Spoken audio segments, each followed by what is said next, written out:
Hi everyone, I am चाहत और कैसे हो मेरी जान। आई होप कि आप सब लोग बहुत ही अच्छे होंगे और अपने एग्जाम प्रिपरेशन काफी अच्छी तरीके से कर रहे होंगे।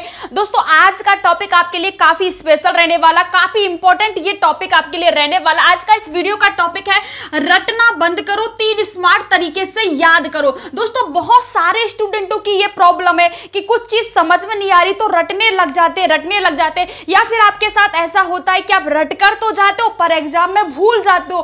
तो ये प्रॉब्लम आपकी बहुत ही बेहद तरीके से मतलब बहुत ही शानदार तरीके से सॉल्व होने वाली है और आप वीडियो के लास्ट में बहुत ज्यादा खुश भी होने वाले हो, क्योंकि ये काफी हम आपको इस वीडियो में 3 इफेक्टिव टेक्निक बताएंगे जिसे जानकर आप अपने आप से रटने की जो प्रॉब्लम है ये आप सॉल्व कर लोगे। दोस्तों पढ़ाई तो सब करते हैं पर क्यों कुछ स्टूडेंट एवरेज रह जाते हैं और क्यों कुछ स्टूडेंट टॉपर बन जाते हैं, आखिर ऐसा क्यों होता है? दोस्तों ये होता है इफेक्टिव टेक्निक के कारण ऐसा होता है। दोस्तों अगर आप बोर्ड एग्जाम 2024 की तैयारी कर रहे हो तो ये वीडियो आपके लिए बहुत ही जरूरी है।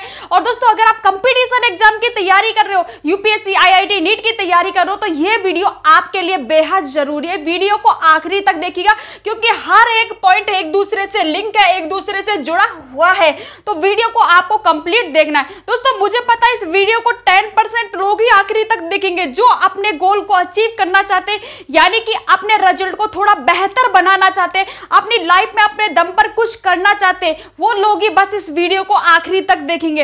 और यार अगर आप हमारे चैनल पर पहली बार विजिट कर रहे हो तो प्लीज एक प्यारा सा सब्सक्राइब जरूर कर दीजिएगा और वीडियो को स्टार्ट कर दो। दोस्तों हम आपको 3 इफेक्टिव टेक्निक बताने वाले। अगर आपने ये 3 इफेक्टिव टेक्निक को जान लिया तो आज से ये जो आपकी प्रॉब्लम है ना, इन सबकी नैया पार हो जाएगी, मतलब फिर कभी फेस नहीं करनी पड़ेगी ये आपकी प्रॉब्लम। तो बहुत ही इंपॉर्टेंट है। और दोस्तों ध्यान रखना ये हर एक पॉइंट एक दूसरे से लिंक है, तो एक भी पार्ट को मिस नहीं करना है। और सबसे जो इंपॉर्टेंट पार्ट है इन तीनों में ये रहने वाला हमारा रीड इफेक्टिवली, फिर उसके बाद में स्मार्ट रिवीजन, उसके बाद में एक्टिव लर्निंग आपकी रहने वाली है। और सबसे फर्स्ट में हम जिसके बारे में बात करने वाले वो हम बात करने वाले स्मार्ट रिवीजन के बारे में। अब दोस्तों हमने एक बात आपने नोटिस की होगी, हमने ये बोला कि ये सबसे इंपॉर्टेंट रहने वाला, इसके बारे में हम सबसे लास्ट में बात करने वाले। हाँ अब ऐसा मत करना कि हमने ये बोल दे कि ये सबसे इंपॉर्टेंट है और ये हम सबसे लास्ट में बात करने वाले तो अब वीडियो के लास्ट पार्ट पर पहुंच जाओ, तो ऐसा नहीं करना क्योंकि आप तब इनको नहीं समझ पाओगे, तो ये आपको समझ ही नहीं आएगा क्योंकि ये एक दूसरे से लिंक है। तो ना दोस्तों हम फर्स्ट में बात करने वाले स्मार्ट रिवीजन के बारे में। दोस्तों हमारी सबसे बड़ी दिक्कत क्या है कि हम याद तो खूब करते हैं और हमें जब याद करते हैं तो उस टाइम हमें याद भी हो जाता है, पर हम जैसे एग्जाम देने जाते हैं एग्जाम हॉल में जाके हमारे दिमाग की बत्ती गुल होने लग जाती है और लुप चुप करने लग जाती है दिमाग की बत्ती। ऐसा क्यों होता है? फिर चाहे हम कितना भी दिमाग पर जोर डाल ले, कितना भी कुछ कर ले, हमें आंसर याद नहीं आता। हम आंसर को एग्जाम देने जाते हैं, एग्जाम हॉल में जाके ही भूल जाते हैं। तो ऐसा क्यों होता है आपके साथ? कभी आपने सोचा कि यार मैं बहुत मेहनत करता हूँ, मैं बहुत मेहनत करने के बाद में मैंने आंसर याद किया और अब मैं इसे भूल गया? कभी आपने जानने की कोशिश की ऐसा क्यों होता है? तो जानिए ये एक वैज्ञानिक तरीके से आज इस चीज को आप समझ लीजिए। तो ये होता है फॉरगेटिव क्रम।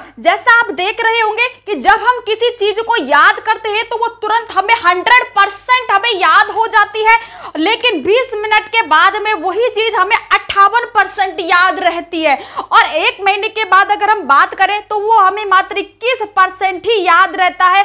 मतलब आप 1 महीने के अंदर 80% चीजों को भूल चुके हो। तो उसके लिए आपको रेगुलर रिवीजन करते रहना और जो ये ग्राफ अभी हमने आपको बताया इसको देखते रहना। अब आपको रिवीजन कैसे करना वो भी आप देख लीजिए। दोस्तों सबसे पहले आप क्या करते हो कि एक बार आपने पढ़ लिया और उसके बाद में फिर उसको आप 10 दिन बाद पढ़ रहे हो, फिर आपने 10 दिन बाद पढ़ लिया, फिर उसको 2 महीने बाद पढ़ रहे हो, तो आपको अभी याद हो जाएगा पर एग्जाम हॉल में आप भूलोगे क्योंकि आपको रिवीजन करने का तरीका ही नहीं पता। अब आप जान लीजिए रिवीजन करने का तरीका। दोस्तों आज आपने कोई चीज पढ़ा, यानी कि कुछ भी आज आपने पढ़ा है, आपका फर्स्ट रिवीजन आज आपने किया है किसी चैप्टर का, तो आपने फर्स्ट रिवीजन मतलब आपने पढ़ा है, उसके बाद में आपको कब उसका रिवीजन करना? 1 दिन बाद, यानी कि कल ही आपको उसका दोबारा रिवीजन करना पड़ेगा। फिर दोस्तों सेकंड रिवीजन आपको कब करना होगा?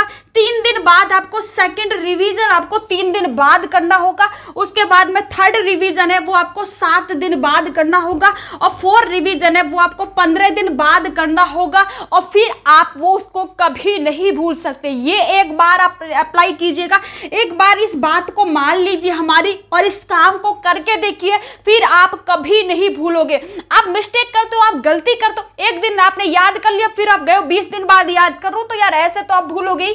तो फर्स्ट रिवीजन आपको इस तरीके से रिवीजन का चार्ट ये देख लीजिए, इस तरीके से आपको रिवीजन करना। तो इस तरीके से आपको रिवीजन में गैप देना, इतना ही गैप देना एक रिवीजन में, हर सब्जेक्ट में इस तरीके से आपको करना है। इससे क्या होगा कि आप अपने दिमाग पर जब बार बार जोर दोगे तो आपके दिमाग की जो मांसपेशियां उनमें खिंचाव आएगा और इस तरीके से आपकी मेमोरी भी इंक्रीज हो जाएगी। तो ये बहुत इंपॉर्टेंट पार्ट है, इसके कारण आप भूलते हो। फिर आप बोलते कि यार मेरी तो किस्मत ही खराब है, मैं तो एग्जाम में भूल जाता हूं, क्योंकि आपको रिवीजन करने का सही तरीका ही नहीं पता। तो इस तरीके से आपको रिवीजन करना है। और दोस्तों अब हम बात करने वाले एक्टिव लर्निंग के बारे में हम बात करने वाले।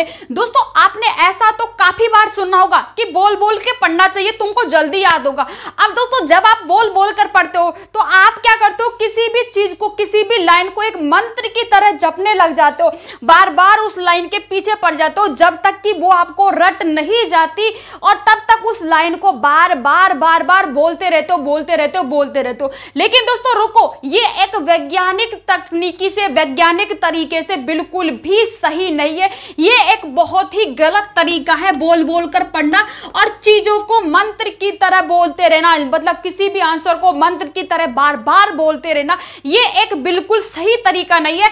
ऐसा करने से आप थोड़ी देर आपको 100% याद हो जाएगा, पर उसके बाद में 2 घंटे बाद आपको 50% भी याद नहीं रहेगा।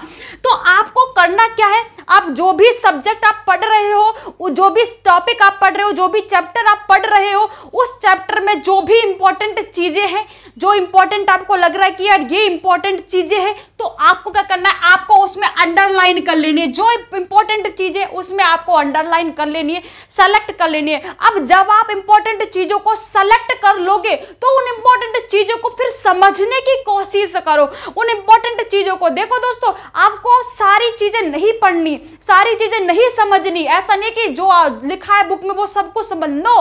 इंपॉर्टेंट चीजों को सेलेक्ट करो, फिर उनको समझने की कोशिश करो और आपका काम बहुत ही आसान हो जाएगा।